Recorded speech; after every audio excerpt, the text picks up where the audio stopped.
นี่ก็จะเป็นอันนะบึงที่ไหนที่สุดในลาวเลยอยู่ในนครหลวงนะแบบสถานที่มันงาม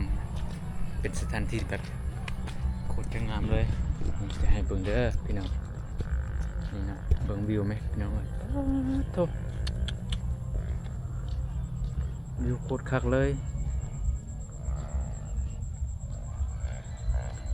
ปานนาปานในหนังเลยผมคักวิวมัน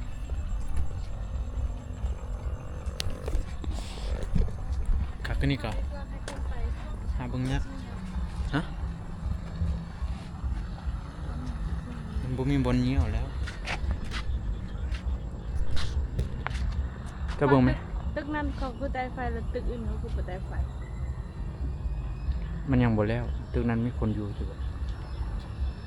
แต่แสงมันโคตรงามเลยตอนนี้ก็เป็นเวลาจักโมงวะ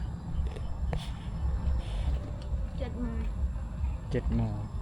ยังสมัย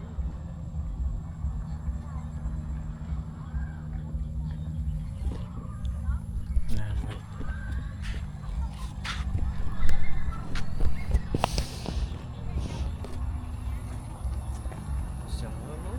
วิวโคตรงาม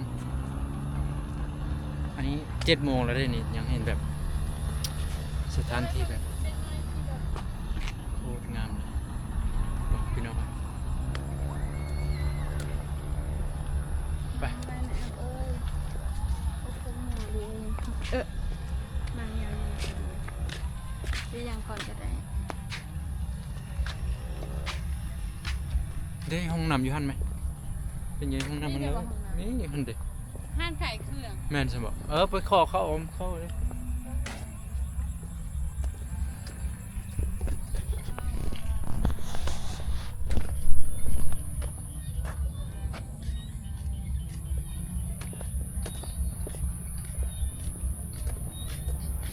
สถานที่เด็กน้อย